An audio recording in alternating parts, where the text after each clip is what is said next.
शादी में बुनियाद यानी 24 मिनट की एक घड़ी होती है, मात्र 24 मिनट, और उसकी भी आधी घड़ी यानी 24 मिनट की आधी 12 मिनट, और आधी में बुनियाद 12 मिनट की आधी 6 मिनट मात्र, कि जहाँ पे सत्संग होता है, भागवत होती है, कीर्तन होता है, संतों जहाँ पे संतों का आगमन होता है, संत समागम होता है, वहां पर आप मात्र 6 मिनट जाकर बैठ जाओ।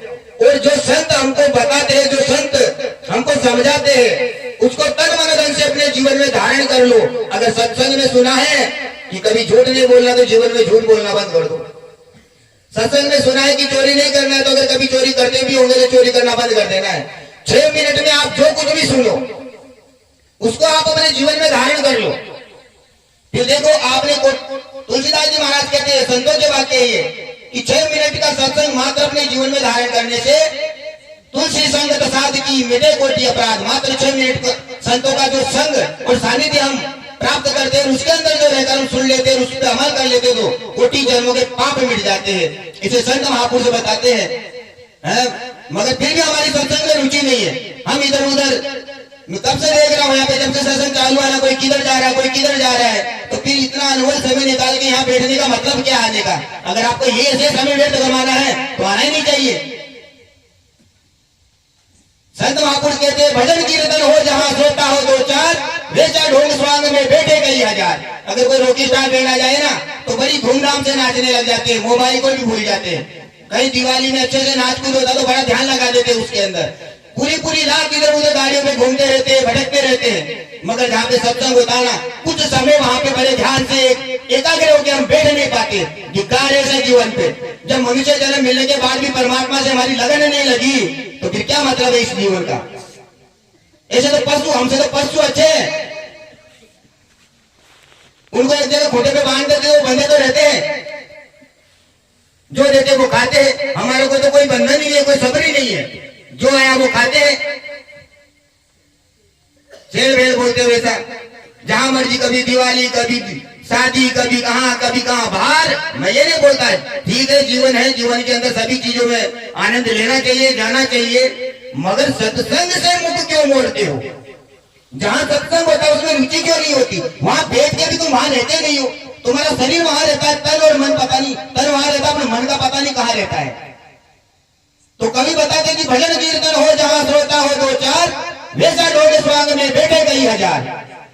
जहाँ पे भजन कीर्तन होते हैं वहां महापुरुष बताते हैं कि सुनने वाले 2-4 लोग ही रहते हैं। और जहाँ पे खेल तमाशा होता है, दिवाली होती है, वहां पे है ना हजारों लोगों की तादाद में, हजारों की भीड़ में वहां पे एकत्रित रहते हैं लोग। दूर दूर से लोग वहां पे चले जाते हैं, आज कहाँ दिवाली है, वहां दिवाली है, खबर मिल जाती है, इतने भी दूर है, और पहुंच जाते हैं वहां दिवाली के अंदर, पूरी रात घूमते हैं। तो वहां पे कितने लोग इकट्ठे रहते हैं। और जहाँ सत्संग होता है, देखो गली में के भी पूरे लोग नहीं है यहाँ पे। अगर इसी गांव में दिवाली रहती तो लोग समाते नहीं, पूरी रात 5 दिन पहले से खाटले लगाना चालू कर देते हैं देखने के लिए। तो फिर सत्संग में ऐसी रुचि क्यों नहीं? ठीक है, अच्छा है, आनंद लो दिवाली का भी, मगर सत्संग में भी तो आनंद लो। जीवन के लिए जरूरी तो यह है ना, उद्धार तो इससे होने वाला, कल्याण तो इससे होने वाला है। वैसा ढोंग स्वांग में बैठे कई हजार, गायक पर नजर जमावे। वहां पे फरमाइश देते हैं हम दिवाली के अंदर कि ये गाना लगाओ, इतने रुपए, 100 रुपए, 500 रुपए, 200 रुपए, अपनी अपनी फरमाइश देते हैं अपना मन पसंद सुनने के लिए। मगर यहाँ पे कोई फरमाइश नहीं आती कि ये भगवान का भजन सुनाओ। अरे पैसे की कोई बात नहीं, पैसे तो होना ही नहीं। हम तो राम तुम्हें पायो जी, मैंने राम रतन धन पायो, हम तो बस उस धन की आशा करते हैं। मगर कम से कम ये तो बोलो कि बाबा महाराज जी हमको वो भजन सुनना है, बहुत अच्छा लगता है, सुनाओ। ऐसा कोई फरमाइश नहीं देता है। पर गानों की, रोडाली की बहुत फरमाइश देते हैं लोग, उनमें बड़ी रुचि है लोगों की। धिक्कार है जीवन पे, फिर तो क्या मतलब है? वैसा ढोंग स्वांग में बैठे कई हजार, गायक पर नजरे जमावे, खुश होकर देते नोट, गायक जब नाचे दिखावे। ये कहते धर्म कबीराय जी, इन जैसे लोगों को धर्म चर्चा नहीं भाती। क्या कहते हैं धर्म कबीराय जी? कि जो ऐसे लोग रहते हैं जिनकी सत्संग में रुचि नहीं होती है, और जहाँ भजन कीर्तन हो, जहाँ पे दिवाली जैसे कई नृत्य होते हैं, कई शादियां होती है, हजारों की तादाद में लोग एकत्रित हो जाते हैं। रॉकी स्टार बैंड आता है तो ऐसा लोग ऊपर अपनी छतों के ऊपर भी खड़े हो जाते हैं, गली में भी लोग समाते नहीं, भीड़ लग जाती है चारों तरफ, ऐसे दुनिया इकट्ठी हो जाती है। ऐसे जो लोग हैं ऐसे लोगों को धर्म चर्चा बिल्कुल भी नहीं भाती है, वहां पे उनका मन ही नहीं लगता है। अगर बैठ भी जाते जाकर तो तुरंत ही नींद सताती।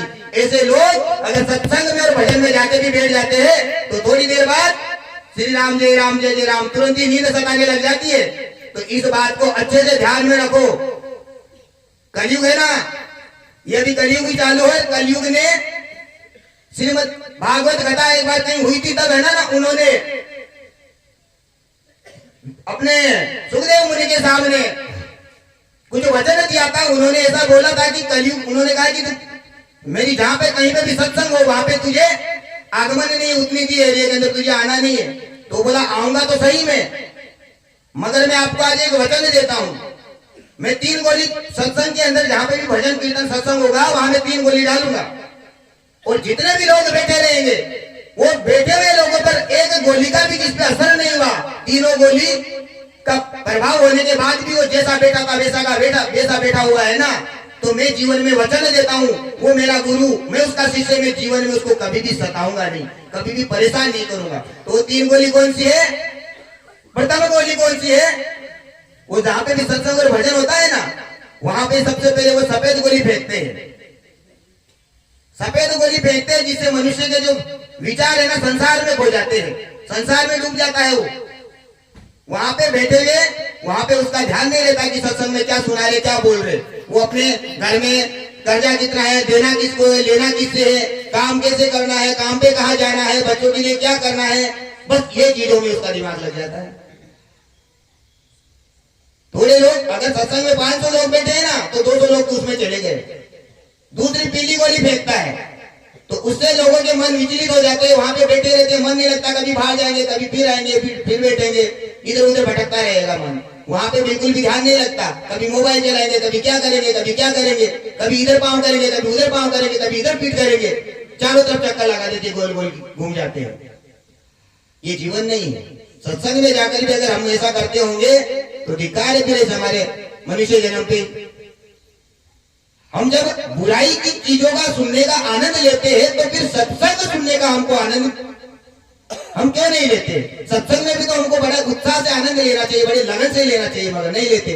इसलिए वो कोई कलयुग बोलता है कि ये मेरी दूसरी गोली है, जिसपे ये गोली का असर हो गया वो भी गया। 2 गोली, ये 2 गोली फेंकने के बाद में जो कोई फिर बचता है, अभी 300 तो 200 तो उसमें चले गए, 200 इसमें चले गए, 100 लोग बचते हैं। 100 लोग बचने के बाद तीसरी गोली फेंकता हूं मैं लाल, और लाल गोली फेंकते श्री राम जय जय राम, नींद आने लग जाती है और धीरे धीरे निद्रावस्था में चला जाता है। और वो 100 आदमी से 50 आदमी निद्रावस्था में चले गए, 500 में से 50 आदमी शुरू से अंत तक तीनों गोली का प्रभाव नहीं होता जिनके ऊपर अंत तक बैठे रहते हैं वो। तो कलयुग कहता है कि ऐसे लोगों के ऊपर जीवन में कभी भी मैं किसी भी प्रकार का प्रभाव नहीं कर सकता, और कभी भी मैं कैसी भी गोली फेंकूंगा मेरी तीनों गोली में से कभी उसका असर नहीं होगा। और ऐसे व्यक्ति को, ऐसे इंसान को जीवन में मैं कभी भी परेशान नहीं करूंगा, सताऊंगा नहीं, क्योंकि वो मेरा उस दिन से गुरु और मैं उसका शिष्य बन जाता हूँ। विचार करो, ऐसे कलयुग का प्रभाव है। तो ये कलयुग का प्रभाव है, हम इधर उधर भटकते हैं, इधर उधर जाके बैठते हैं, सत्संग में ध्यान नहीं देते। अभी भी वक्त है, बच जाओ, समझ जाओ, सावधान हो जाओ, नहीं तो एक दिन ऐसे डुबो देगा वो जीवन। मनुष्य जन्मति दुर्लभ मिले न तुझी बार, पक्का फल जो गिर पड़ा तो भौरने लागे डार, बार बार नहीं मिलने वाला बड़ा ही अनमोल जन्म है ये। इस जन्म में आने के लिए देवी देवता भी तरसते हैं, सोने के जैसा तन है हमारा। क्यों? क्योंकि हमारे पास विवेक है, बुद्धि, हम सोच सकते हैं सही और गलत क्या है। जानवरों के पास, अन्य योनियों में जितने पशु पक्षी जीव जंतु उनके पास नहीं है, मगर हमारे पास वो बुद्धि है, हम सोच सकते हैं, सही और गलत की परख कर सकते हैं। तो हम जानते हैं कि सत्संग में जाने से हमारा भला है, सत्संग में जाने से हमको कुछ सीखने को मिलेगा। ये जानते हुए भी हमारे पास विवेक बुद्धि रहते हुए भी हम उसमें लाभ नहीं लेते, तो फिर धिक्कार ऐसे जन्म का। तो जानवर में हमारे में फर्क क्या रहेगा ये बताओ? कोई फर्क नहीं रहेगा। जहां पे सत्संग होते हैं वहां 5 प्रकार के श्रोता होते हैं। पहला श्रोता कौन सा होता है? पहला होता है सर्वोता, पहला होता है सर्वोता। जो सर्वोता होता है ना वो वहां पे बैठता है, सत्संग में जाता है, सत्संग को थोड़ी देर सुनता है और सुनते सुनते उसका मन संसार में खो जाता है। गृहस्थी में चला जाता है। दूसरा होता है सरमोटा, वहां बेटा तो रहता है मगर वहां बेटा में उसका सत्संग में मन नहीं लगता, ध्यान नहीं लगता, उसका मन बार बार घर जाने को करता है। मगर शर्म आती है अगर मैं उठ के चला गया तो लोग मुझे क्या कहेंगे, लोग मुझे क्या कहेंगे। नास्तिक है, भगवान की भक्ति में रुचि नहीं है। अभी कहीं पे दिवाली होती तो पूरी रात घूमता, लोग मेरे बारे में क्या सोचेंगे। इसी शर्म के मारे वो बड़ी मुश्किल से आगे पीछे होते हुए बैठा रहता है, मगर सत्संग में उसका मन नहीं लगता है। तीसरा होता है सोटा। जो सोटा होता है वो क्या करता है, बार बार सत्संग में बैठता है, आता है 10 मिनट बैठता है, बाहर 15 मिनट जाके खड़ा रहता है, फिर बाहर जाता है, इधर उधर घूमता है फिरता है, फिर आता है, फिर आगे बैठ जाता है, मगर वहां पे क्या बोल रहे क्या कह रहे उसमें उसका कोई लक्ष्य नहीं। फिर होता है सोटा, जो सत्संग में जाते हैं सो जाता है, नींद आ जाती है। उसके बाद में जो बचता है शुरू से अंत तक जो ध्यान से बैठता है उसका नाम है श्रोता। जहां पे संत महापुरुष सत्संग करते हैं संत, वहां पे जो श्रोता होता है वो वक्ता को बड़े ध्यान से सुनता है। वक्ता कौन है, जो वखान करता है, जो सुनाता है। श्रोता कौन है, जो सुनता है। तो संतों की वाणी में बड़े ध्यान से शुरू से अंत तक ध्यान देता है, उसको अपने जीवन में धारण करता है, वो होता है श्रोता। तो हमको सबको श्रोता बन के कहीं पे भी सत्संग में जाए ना, श्रोता बन के बैठना है। अगर नींद आती हो सत्संग में जाने का मन नहीं हो, उसके बावजूद भी हम वहां पे जा रहे तो पहले घर पे रहना अच्छा है। अगर सत्संग में जाने के लिए निकले तो घर से एक दृढ़ निश्चय कर लो कि हम जिस काम के लिए जाए उसमें कुछ लाभ लेके आएंगे। सत्संग में जा रहे तो हम सत्संग में ही बैठेंगे, सत्संग का लाभ लेंगे। और सत्संग के अंदर तो है ना अनमोल रत्न मिलते हैं हमको, सिर्फ लेने वाला चाहिए। अनमोल रत्न जिसका कोई मोल ही नहीं लगा सकता, ऐसे रत्न मिलते हैं सत्संग के अंदर। सत्संग के अंदर जाने से हमको पता चलता है कि हमारे जीवन का लक्ष्य क्या है, हमको करना क्या है। तो जहां पे भी सत्संग हो वहां जाए ना तो ध्यान से बैठा। कभी भी इस बात को अपने पल्ले बांध लेना, अपने हृदय में धारण कर लेना। कभी भी इस बात को याद रखना कि बात जहां पे सत्संग हो उसमें ध्यान लगाना जरूरी, उसे इसलिए हमारे जीवन का कल्याण होगा, अन्यथा जीवन व्यर्थ है, ऐसा समझ लेना। पशु में हमारे में कोई फर्क नहीं है। तो आज का जो कार्यक्रम है छत्रपति भाती जी महाराज के प्रतिपदा एकम के निमित्त है नवा गांव के अंदर, और उसका पूरा श्रेय जाते हैं हमारे अशोक भैया को, जिन्होंने अकेले ने अपने कंधे पे जिम्मेदारी उठाई। बहुत बहुत धन्यवाद उनका। गांव समाज को उनके साथ में है, जो सेवा करे बहुत अच्छी बात है। समाज को भी, गांव को भी, जो यहाँ के सेवादार उनको भी बहुत बहुत धन्यवाद। मगर सबसे ज्यादा दारमदार जो है, कंधे पे वजन जो भार उठाया है एकम को आगे बढ़ के उनके सामने से उन्होंने मांगी थी कि मुझे भी एक कार्यक्रम लेना है बाबा, क्या आप हमारे गाँव में देंगे। मुझे ये सुनकर बहुत खुशी हुई थी। ये प्रोग्राम पिछली बार ही होने वाला था मगर केरनी के अंदर प्रोग्राम था, उसके हिसाब से फिर यहाँ पे अभी देने में आया। बहुत बहुत इनका धन्यवाद। तो भाती जी महाराज का ये प्रोग्राम है और भाती जी महाराज एक वीर पुरुष थे, तो हम सब यहाँ पे बैठे हैं। ऐसे वीर पुरुष की जिनके निमित्त ये प्रोग्राम है तो कुछ उनका भी गुणगान होना चाहिए। तो आप सभी से मेरे हाथ जोड़कर एक विनंती है, सबको ताली बजाना है। अगर कोई नाचने का रंग लेना चाहता है तो नाच भी लेना, क्योंकि भाती जी महाराज का यहाँ पे अभी हम है ना भजन करेंगे और सभी को आनंद लेना है। हाँ, तो अभी हमारे नवा गांव से जयवंता महाराज जी ये गरबा गाएंगे भाती जी महाराज का। अगर कोई नाचना भी चाहे तो फुल छूट है, मगर अगर नहीं भी नाचे तो बैठे बैठे झूम लेना, ताली बजाना, एक भी मेरे को ऐसा नहीं दिखना, ठीक है। जय श्री राम।